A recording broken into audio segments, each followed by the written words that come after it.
Karen, just to be clear, you didn't do it. We know who did it, Steve. We know. And we know who spearheaded this cover-up. You all know. Yes, we do. If John was beaten up and attacked in that house, who did it? We don't know. We don't know. We don't know. And it's not for us to know. Somebody other than Karen is responsible for that, for the killing of John.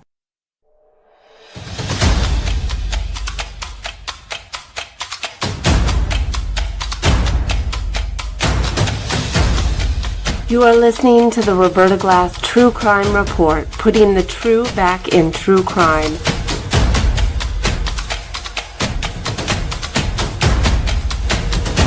From New York City, Roberta Glass is now on the record.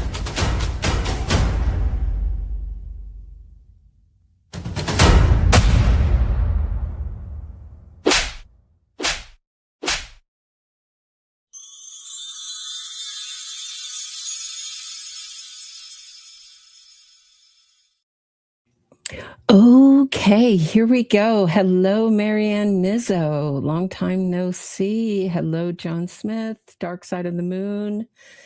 All right, here we go. Just a quickie, not at the usual time today. Thank you. My life is a little topsy-turvy. Thank you to everybody who wished me a happy birthday yesterday. I appreciate all your birthday wishes, but I'm still in the throes of real life stuff having to do with that. Thank you. You all know, right, Jay Bala? We all know. Hey, Susan Hicks. So yesterday we went over live the hearing. It was a Zoom hearing in this civil case, which I'm very interested in, with the O'Keefe family versus Karen Reed. They're suing for the wrongful death of their brother, uncle, guardian, and son, John O'Keefe. And in that hearing, it got pretty fiery yesterday, having to do with these documents that the O'Keefe family and the McCarthy's and Waterfall Bar and Grill lawyers all had trouble opening from the Reed camp. So the Reed camp is handing over discovery, meaning handing over any kind of evidence in this case to the other parties in this case. And they're having trouble opening the documents, saying they're corrupted or there's nothing there. And I want to make an apology right off the bat to Mark Diller. I accused him yesterday of not checking in with the other side and on watching it again, whether they could open the documents. He expressly says, I talked to my brother and sister counsel, and they had trouble opening the documents. So I missed that, and I accused him wrongly and falsely of not checking in. So what's so interesting about this accusation, and you can see, we'll watch it in a second, the Reed team gets incredibly upset. No one is accusing them of acting nefariously or wrongfully somehow making these documents impossible to open. That wasn't, they just were saying we had problems, and so much of we haven't even gotten to depositions. The subject of yesterday's hearing was depositions, but we heard nothing about depositions except for the fact that the O'Keefe family lawyers want to show their deposition list to the judge privately and not release that list to the public. So it will be released to the court. Someone made that distinction. So they're not hiding the documents. I was like, well, you're right. They're not hiding the documents from the court. They're hiding them from the public. I find that interesting. They don't want the public to know who they're deposing and who they're not deposing. A little disappointing for people like me, but okay, fine. Whatever your strategy is. I would assume Karen Reed would be one of the last people to be deposed in this case. But nobody accused this team of acting nefariously. So what is this like really about? Did they, I mean, it was a little overreaction to what actually was the subject of the context of the context of the hearing. Let's go take a look at it.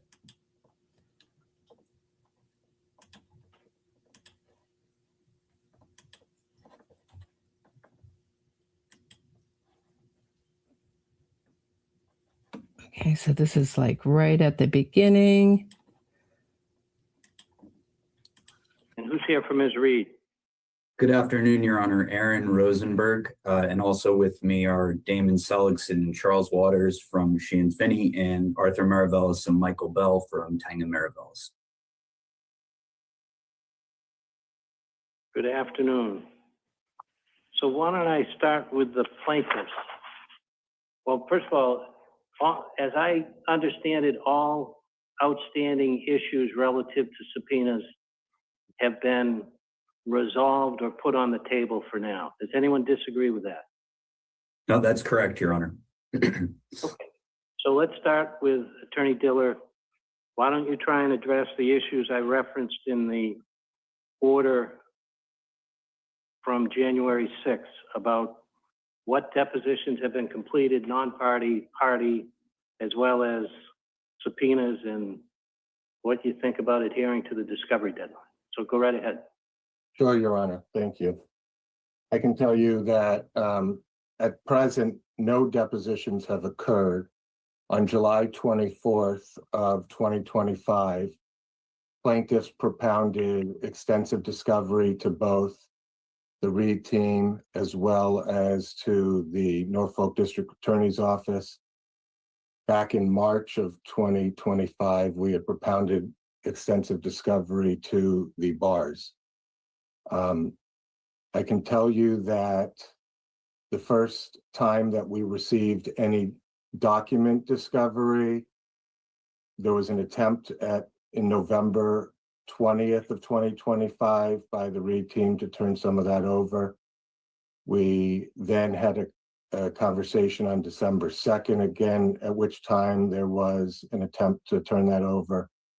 We received a document dump on December 10th of 2025 that amounted to about 990,000 pages and more than 500 hours of both audio and video. But it was not accessible completely.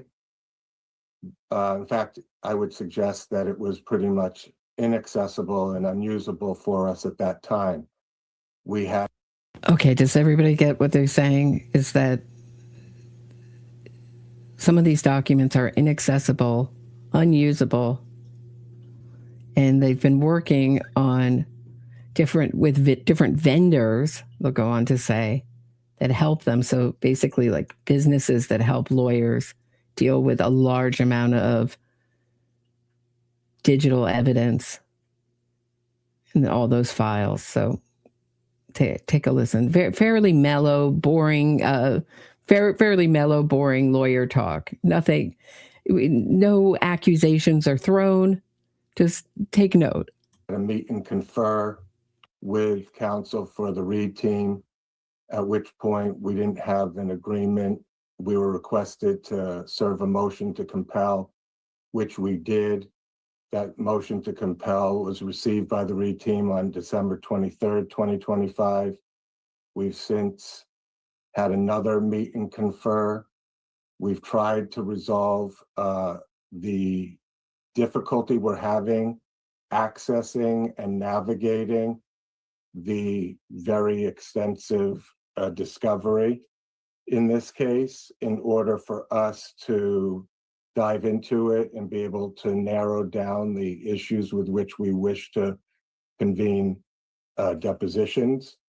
I can tell you that we have been cooperative with the Reed team, and they have engaged on at least 6 separate occasions, attempts since January 1st of this year to try to help us resolve the issues that we're having accessing those documents. We have a third-party vendor involved in trying to help us access them. I can share that as of this morning, we received some additional, we received something, a load file, which was going to help us allegedly navigate those files, to which, since it was received, I haven't been able to engage with our vendor to figure out whether we can access all of it. I want to share with you that, Your Honor, we have discussed extensively with also the defendants of the bars, whom we have exchanged discovery and have talked about who we will be deposing from their parties and vice versa, and who non-parties we intend to depose.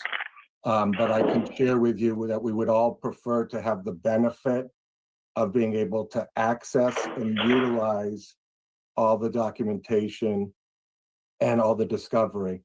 One of the issues, Your Honor, is not only that it came to us in a not usable fashion at first, but it also is not indexed.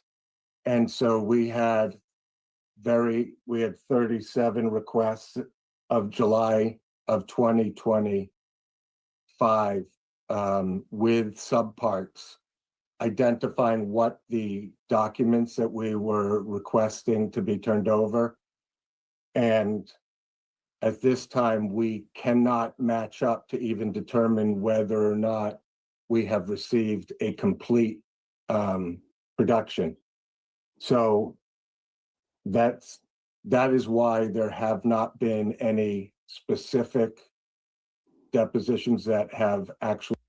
Just to give you an idea, the judge is really, in these status hearings, his job in this case, is to really keep people on schedule. And they were supposed to be talking about what depositions they're doing, and they can't even get to that point yet because they can't even amass all the evidence they need to make decisions about who they're going to depose. Occurred at this stage, but we have been very proactive and we've been very cooperative with all the parties trying to figure out how to get past identifying and accessing the documents, but we are not there yet.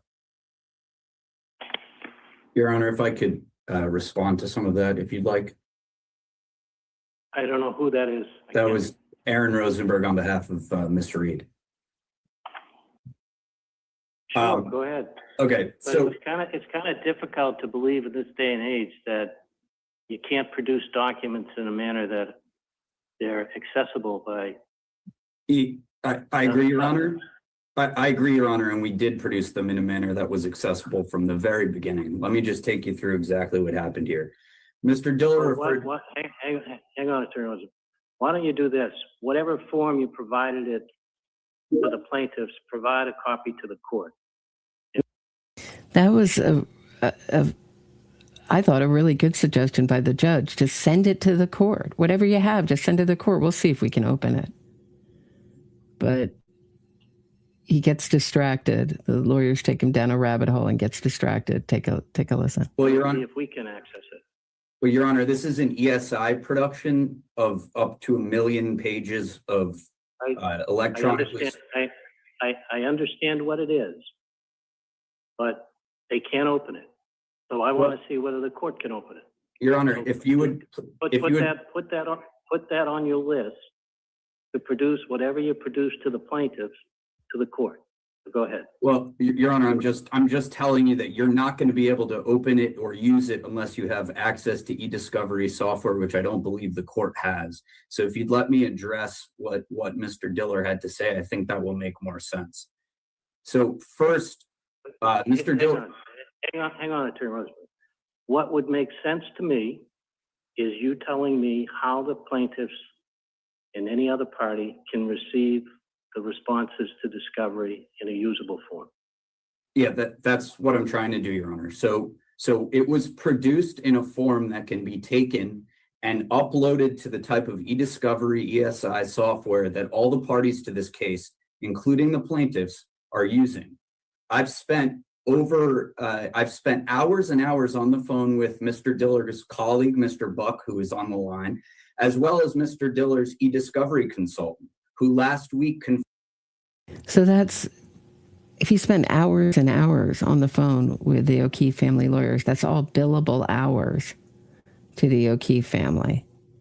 So the fact that they're sending them documents that they can't open, which may be just a regular snafu, there certainly are a lot of documents in this, but that's costing the O'Keefe family lawyer time and money. And as Mark Diller says in this hearing, they're 3 years, I'd say 4 years behind Karen Reed and 10 steps behind.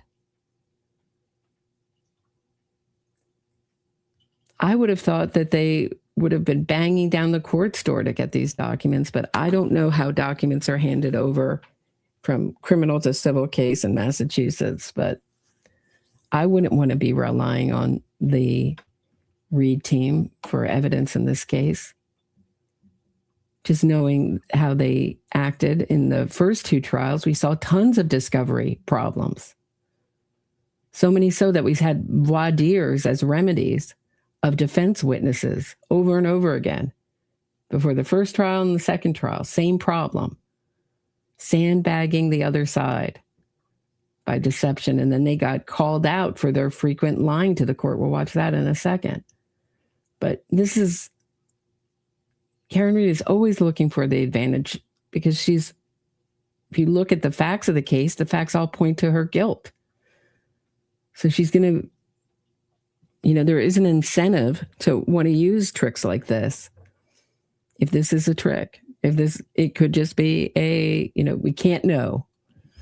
But I find it really fascinating that we're in a same kind of discovery problem that we had before the first and second trial. Here we are again, guys. Here we are again. Same issue. Handing over discovery. Helping the other side prepare for trial. If this, if the prosecutors had done this, it would have been an automatic win for Karen Reed. It would have been a Brady discovery violation if it was pertinent to the case. And if the prosecutor was hiding something that they could use in their defense, and that's a very broad idea. But there's no punishment for the defense. And there was really no punishment for lying to the court. There was just a very lame lecture that did nothing to the Karen Reed's defense team. They went on to lie and mischaracterize things, whatever euphemisms you want to use for lying. Lack of candor. That's what the judge used. Lack of candor, mischaracterizations, whatever euphemisms you want to do. They went on 20 minutes later to do the same thing over again with no reprimand. So it was just like the Wild West in the first two trials. But boy, does he get his fur up. Let's continue watching. Confirmed to me in a call that they can in fact access them. The concern that Mr. Diller had raised was that he didn't understand the organization of the documents. My response to that was that that's completely fair, and I'm happy to discuss what Now he's saying that the problem that every other legal lawyer has had in this case is not that he didn't like I'm sure that some of what Mark Diller's problem was the organization of the documents. He's like, why is this filed in here? Why is this filed in there? Okay. But he's saying they didn't have problems with opening the documents. He just didn't like the way that they were ordered. But we know that the other two lawyers, teams of lawyers for McCarthy's and the Waterfall also had trouble opening the documents. So not a great argument. Organization is and why he's having trouble viewing it. In that conversation with his e-discovery consultant last week, it was confirmed that there was one field of metadata that was... What this is like, this is legal gaslighting or just plain gaslighting done by a lawyer. Not unusual. With lots of legalese, said in complete sentences, lightning fast. words thrown at you so fast before you can even process what they mean. Like, what did they just say? He doesn't really have a problem with opening the documents, Your Honor. He has a problem with the order of the documents. I mean, Karen Reed knows the kind of lawyers she hires, but there's so many of these kind of lawyers. I mean, missing that didn't allow Mr. Diller and his firm to see that organization. Today or last night, Mr. Buck from Mr. Diller's office asked for an extra field of metadata, and we provided it within minutes. So it's not accurate to say that they can't access it. They can access it. More importantly, when we talk about organization and Mr. Diller characterizes a document dump, that's completely incorrect. The plaintiffs have asked in this case for every single piece of paper that was exchanged between the Commonwealth and Ms. Reed's defense team in both criminal trials. right. As you know, suggestion has been made by me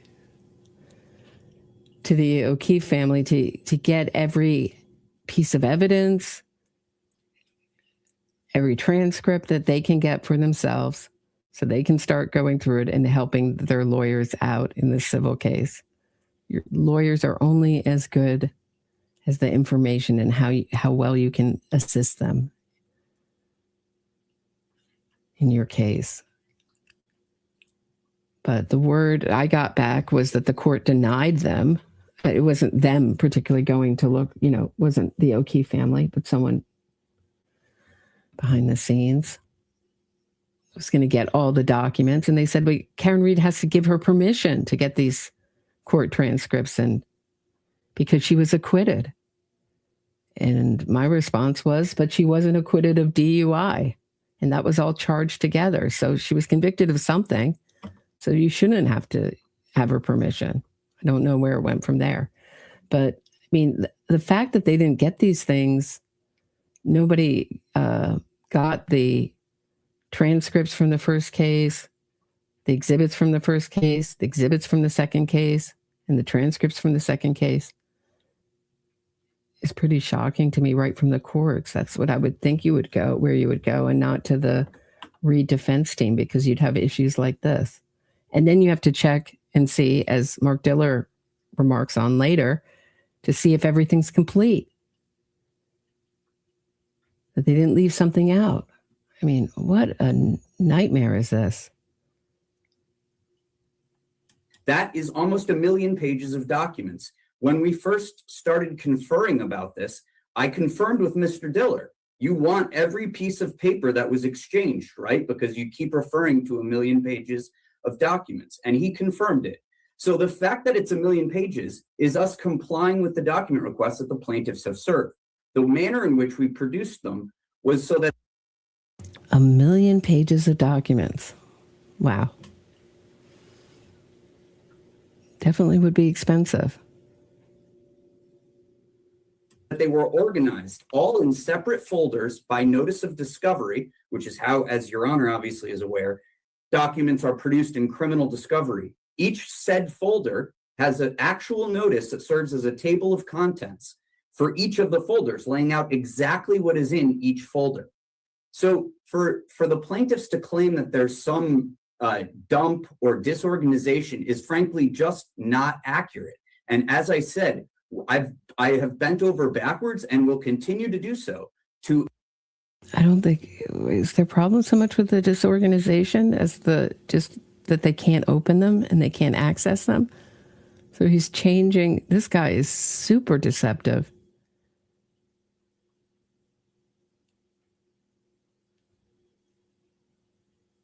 All I'm imagining right now is this guy like having some kind of affair and defending himself and just confusing his partner so much, who's accusing him of having an affair with other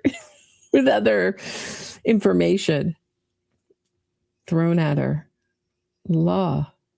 This guy is a gaslighter. Enable the plaintiffs' ESI folks to view it in that very organized fashion. What I understand from their consultant is that they now should be able to. If they can't, by all means, I'm here and I'm willing to continue to work with them on it. So that's an important thing to note. Okay. Melanie asks, I always ask but never get an answer. Why are they keep suing the bar? Surely not for money. Well, it's for over serving Karen Reed. That's what they're suing. And I strangely think that they're going to have a harder time with that case just because, you know, she didn't look drunk. I mean, so much of how they determine who can is who's drinking. It was very confusing when she's drinking the drinks, who got the drinks. I don't know. I think it's going to be a harder case to say that this bartender should have known that she was at least ordering so many drinks.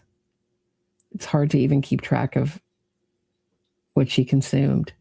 And then we know that John O'Keefe took her glass, was holding her glass when he got out of her car at 34 Fairview. So she took that last drink.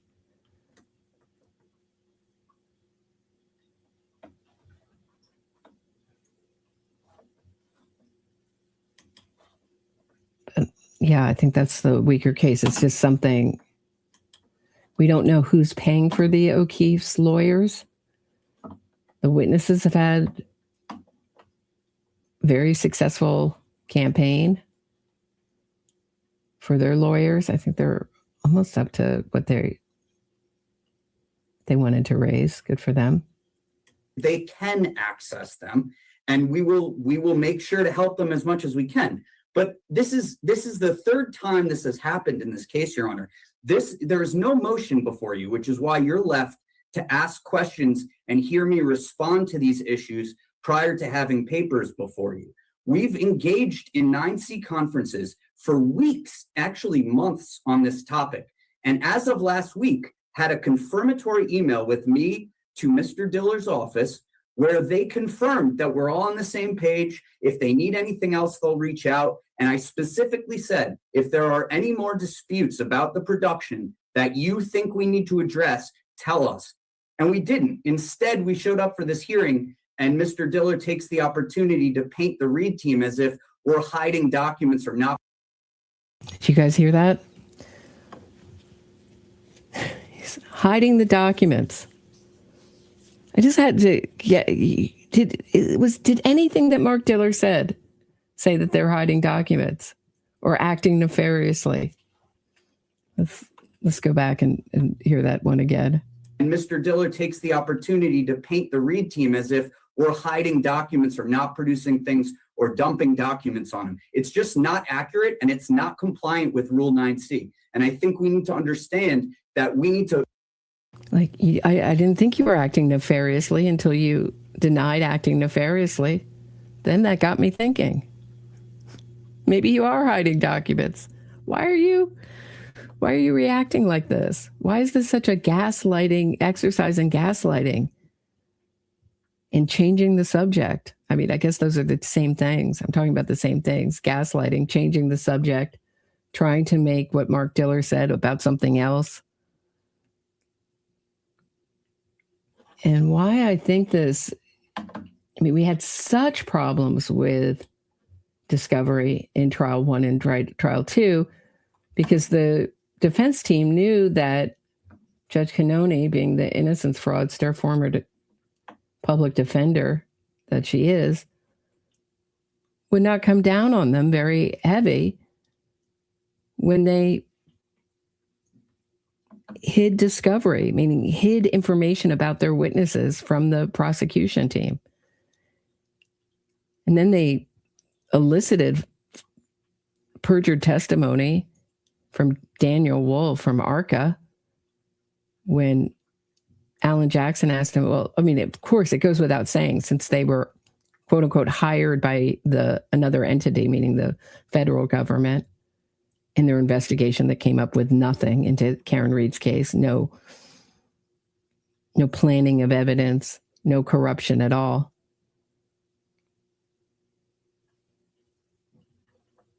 Five Stone's investigation and the feds have both looked into this case, found no corruption at all.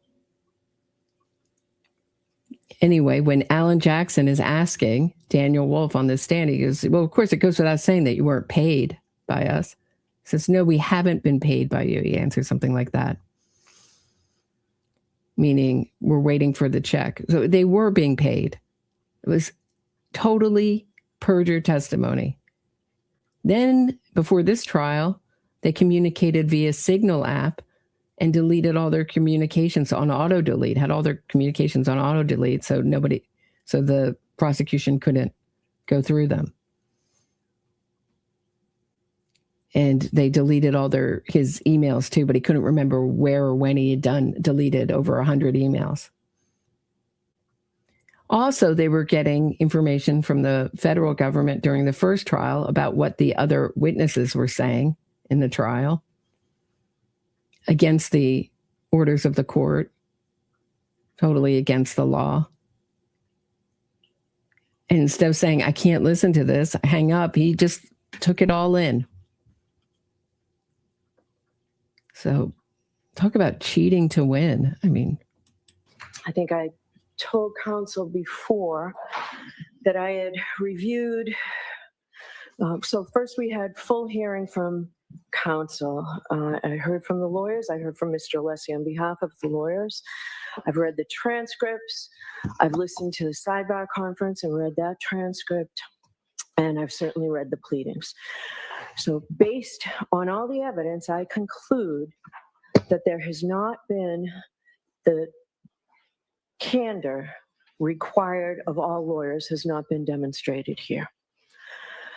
I find that there have been repeated misrepresentations made to the court by defense counsel.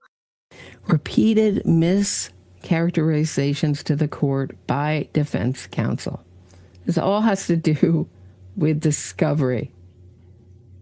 This is pre-second trial. And I conclude that they were deliberate. She concludes that they deliberately did it. It was a willful act. What's the punishment? That reprimand. So it just brings up a curious issue here. Is this what the Karen Reed's defense team is doing? Are they doing more shenanigans? I didn't think it, but nobody accused them of doing anything nefarious. They're just saying that the files are corrupted and they can't open them, or there's nothing there when they do open them. What do you guys think? Is this a technique? And as Mark Diller correctly said, I wowould say, he said that they're 3 years behind. I'd say they're 4 years behind, and always 10 steps behind Karen Reed.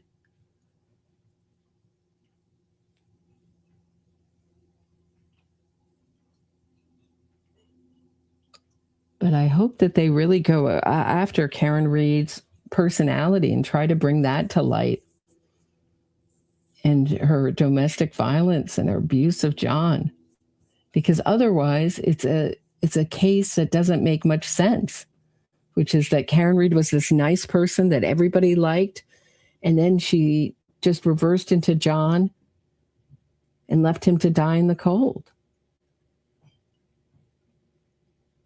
What, because she was under so much alcohol? Nobody said she looked that drunk that night or the next morning, even though we know that she was legally drunk.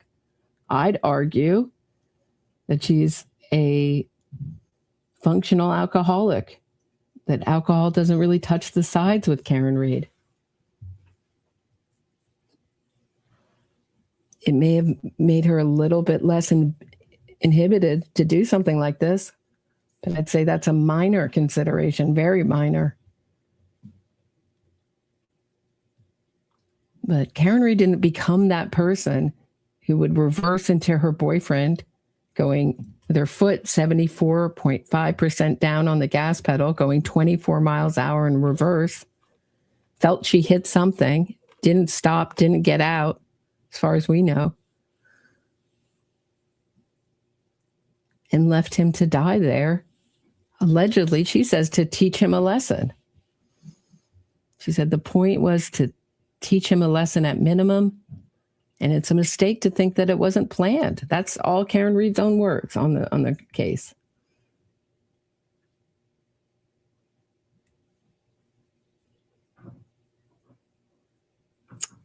But I hope they bring in some of that. And there's a lot of witnesses with a lot more information about Karen Reed that were intimidated to not talk by Karen Reed's innocence fraud harassment campaign of witnesses and anyone who wasn't taking her side. So we saw the witnesses weekly kind of adopt Karen Reed's narrative on the stand.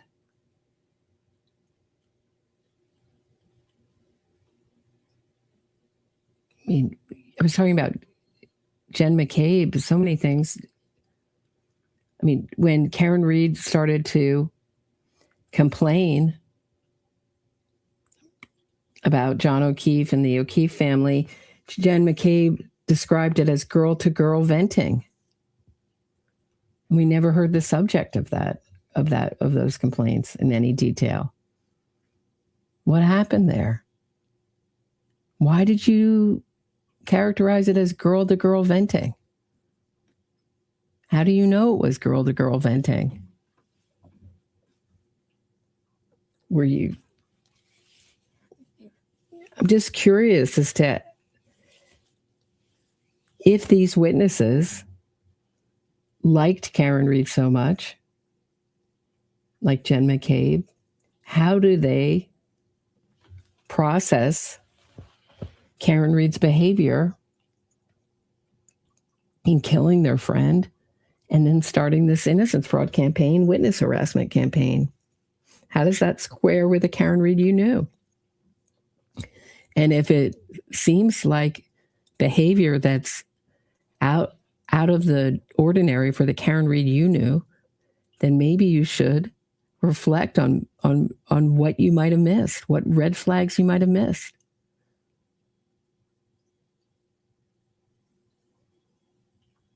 But they are already way behind Karen Reed's team because they have all the evidence. And they're already making a strategy. So pretty shocking. We'll see. We'll see if they can catch up. And I'm curious as to what strategy, but I think they're going to be really to just focus on Karen Reed and her crime is such a mistake, saying, well, the evidence is so overwhelming, but Karen Reed's innocence fraud campaign is overwhelming and as really cementing itself into the American consciousness as American myth. So you have that issue with the jurors. If you're going to have a jury in this case, which I think pretty sure they will, I don't think Karen Reed's going to want to go in front of a judge. How are they going to deal with Karen Reed's innocence fraud campaign, harassment of witnesses, her use of the media, her including Aiden Turtleboy Carney, but mainstream media, let's not forget them. Very happy to join along. So let's see how that goes. Pretty fascinating hearing. I'll put the link. I'm going to take a quick break. We'll hear from my sponsor and more on yesterday's hearing when we get back, including the snafu on Yellow Cottage Tales channel. Dish in the dirt when we get back. Don't go anywhere. And now a word from today's sponsor. Shelley Levisay never imagined she'd become a statistic. As a prosecutor, she fought for domestic violence victims. As a Christian and a professional, she believed in second chances and the power of love. But when she met Matthew, a veteran with PTSD and a violent past, her compassion became her weakness. He manipulated her, abused her, and nearly destroyed everything she'd worked for. Love Isn't Always the Answer is more than a memoir. It's a wake-up call. Shelley's story reveals the insidious nature of narcissistic abuse and the courage it takes to reclaim your life. If you've ever felt trapped in a relationship, or if you know someone who has, this book is for you. Start reading today and discover a story of survival, redemption, and hope.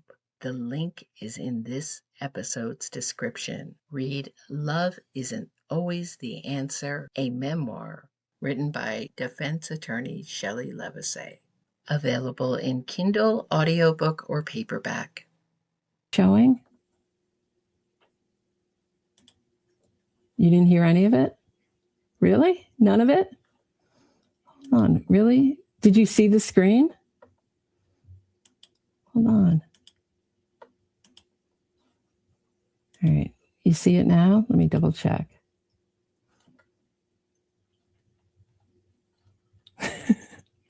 That was a doozy. All right, let me go back. I'll show it to you again. It's so unbelievable. So, okay, here's the whole thing, okay? The whole freaking thing.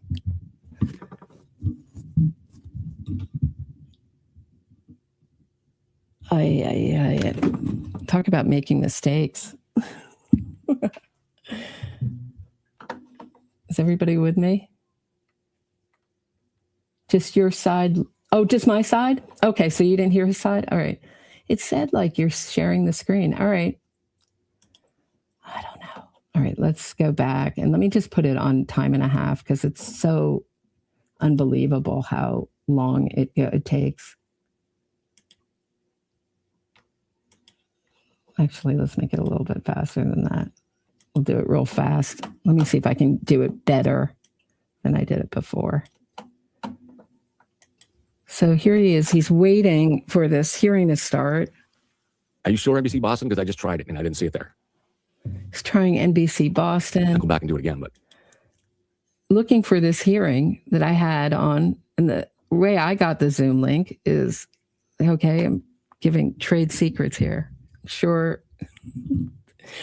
If he's got a whole team of people, why doesn't someone on his team or himself call the actual courthouse and get the Zoom link?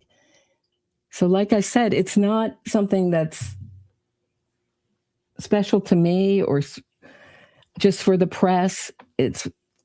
Our courts are public in America. Anybody who's interested can go into them, walk into them, and it's the same for a Zoom hearing. Unless it's sealed by the court, and this wasn't, anybody can get the Zoom link. It's not a special process. It's just, if this were me, I would be putting on a video and getting the Zoom link. Okay.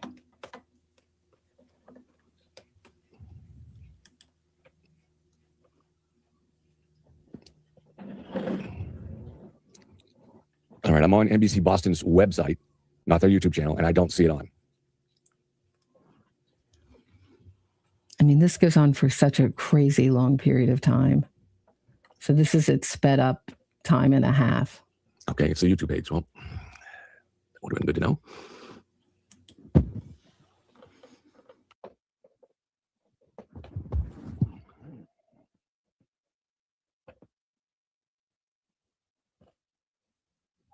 I don't see it on here either. I'm at that YouTube page and I don't see it.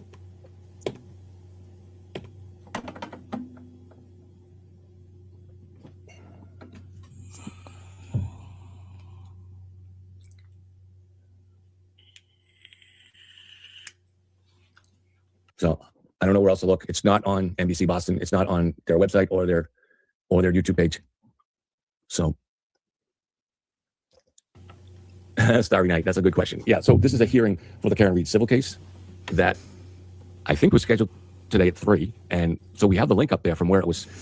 Oh, the irony of the super chat up there. Thanks for the honest, reliable coverage as they're looking for the thing that he's promised his audience he's going to cover. Law and Crime Trials was supposed to cover it, but they've not gone live. I mean, to be fair, he did eventually Law and Crime. He did eventually use the Law and Crime. So here's the situation that he's in, is that the forensic room copyright struck me twice, brought down my whole channel, had to get a lawyer. to remedy it. So I mean, the way copyright works on YouTube, you have to prove that it's fair use, but you can make any kind of copyright claim, even false, but you have to basically say that you're willing to go to court over it.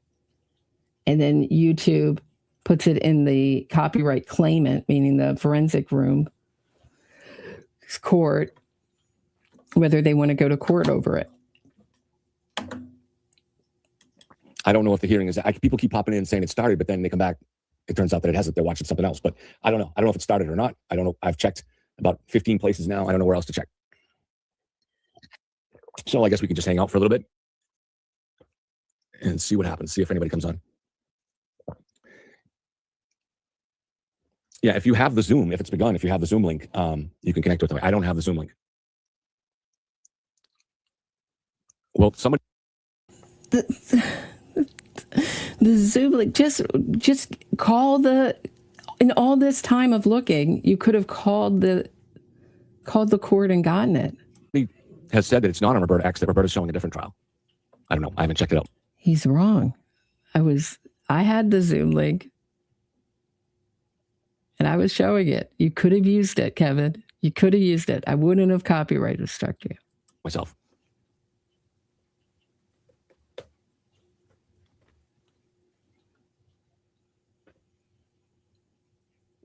No, it is on Roberta. It's I don't know.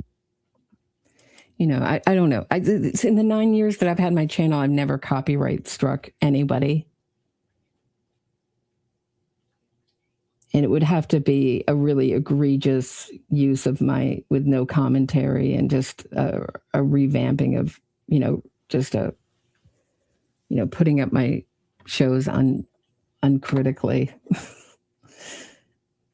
for me to do it. But it's straight. Yeah, it's definitely on Roberta's channel. Certainly anybody is willing to use my stuff for fair use, for commentary. I don't know exactly what the things are as far as streaming when live. I hear different things. I don't know. And there's about what YouTube 12 rules lawyers are. here, all on a Zoom meeting.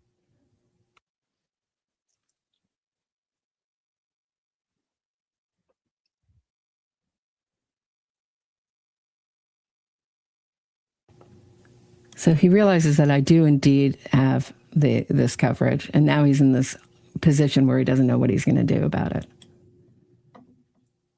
So I guess what you can do, I don't want to steal Roberta's feed. So I was going to steal Law and Crime's feed, but I'm not going to steal Roberta's feed.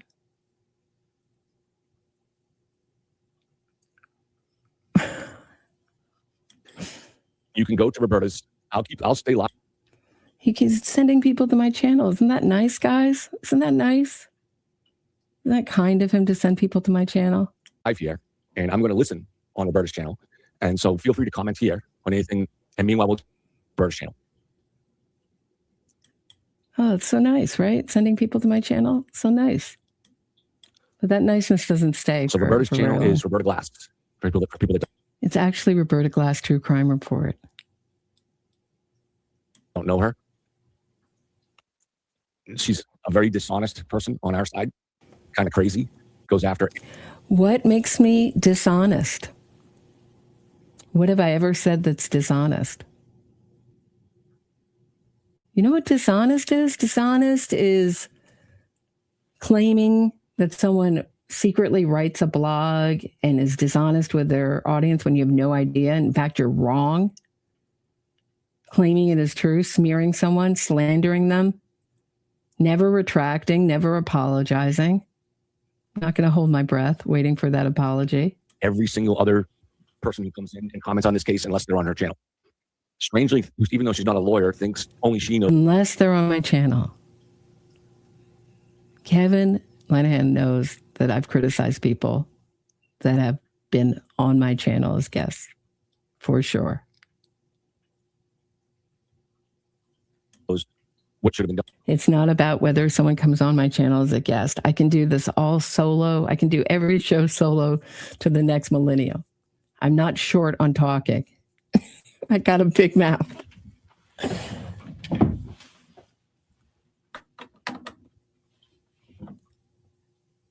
And my area of interest is innocence fraud. That's what I've covered for the last 10 years, 9 years, but studied it longer than that, talked about it on my channel for 9 years.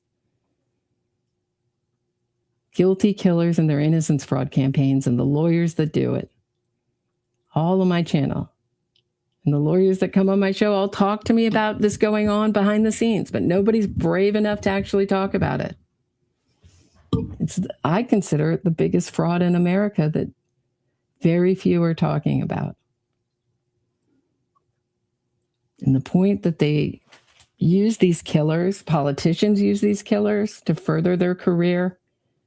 Lawyers use these killers to further their career and to sue in our civil courts for wrongful conviction, et cetera, and to get these multi-million-dollar payouts.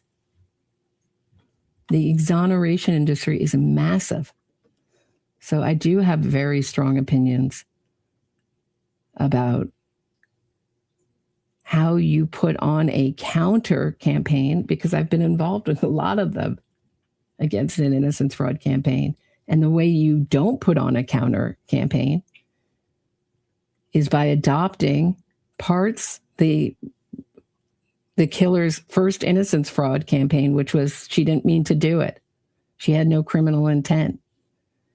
And we see that on this side all the time. I haven't seen this in any other case where people are saying they were so drunk, they didn't mean to do it, that Karen Reed accidentally hit him, didn't know. I mean, it doesn't make any sense with the evidence. I mean, we have anonymous lawyers saying everybody on the other side is so, all of Turtle Boy's fans are so stupid. So stupid. How did they get a killer off? But I see that. They're all unhinged. Everybody who believes Karen Reed is not guilty is unhinged. Crazy. And it's the same word they use for me here.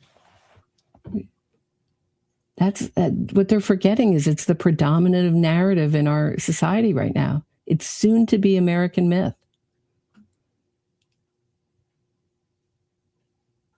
Because nobody wanted to talk about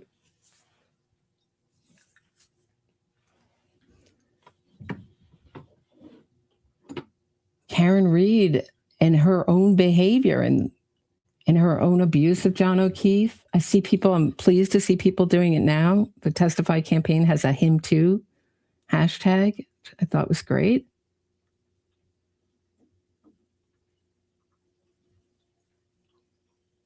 It doesn't feel great to see people that smear me and insult me and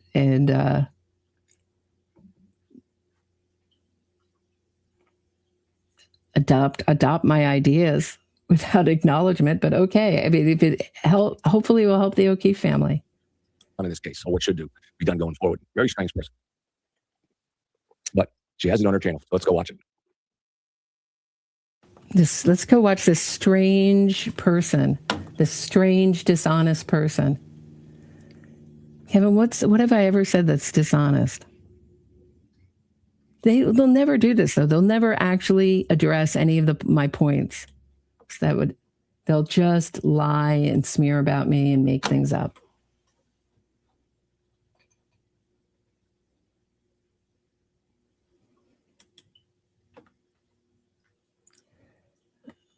All righty. There's no call to name call. Always, right?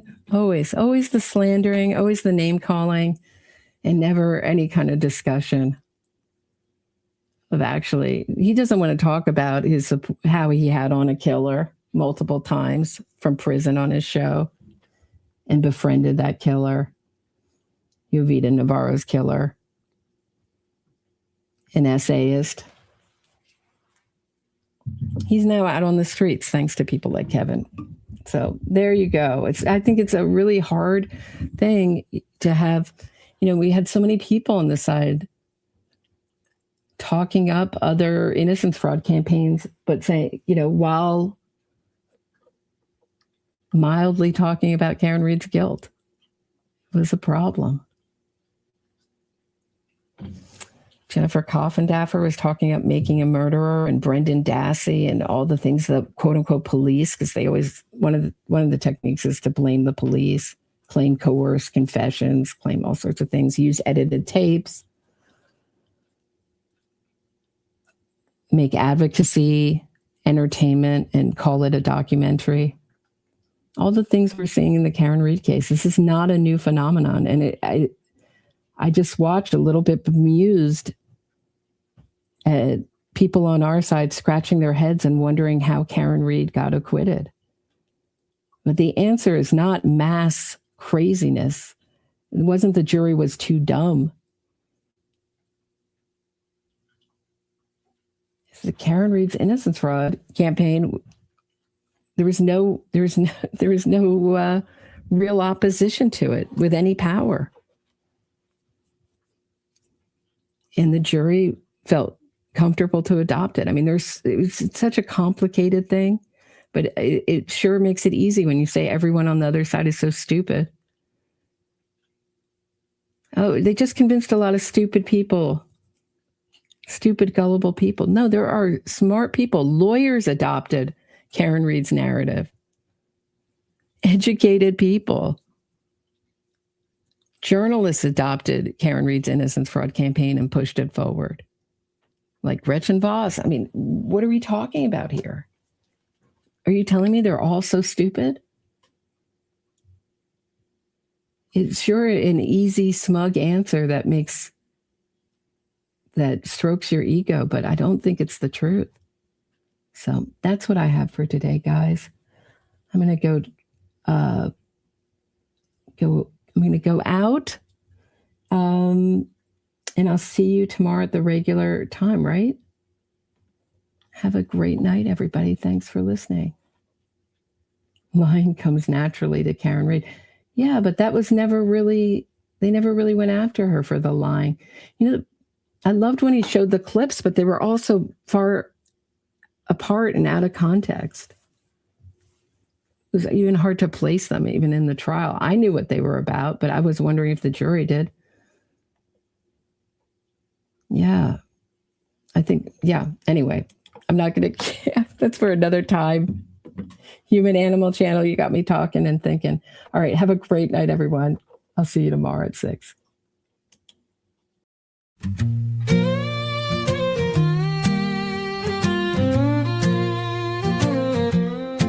I hit my boyfriend with my car. It wasn't an accident. But with lying lawyers, I'll go far. Lying lawyers and witness harassment. I'll avoid prison. It was snowing. I pushed the pedal down, hit him hard. Now the legal system I clown.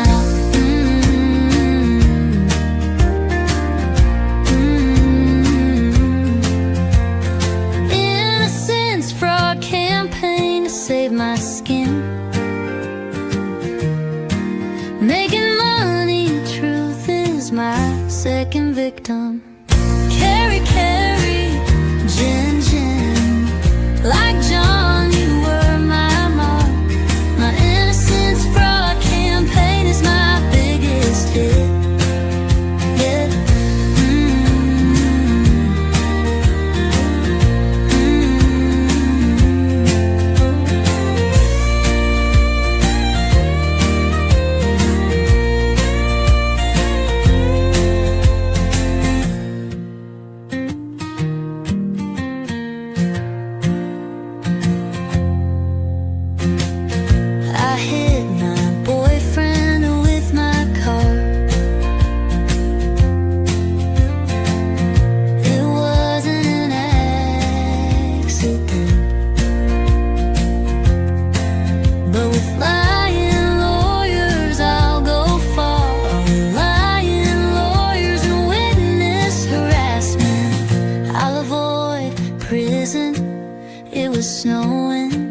I pushed the pedal down, hit him hard. Now the legal system I clown.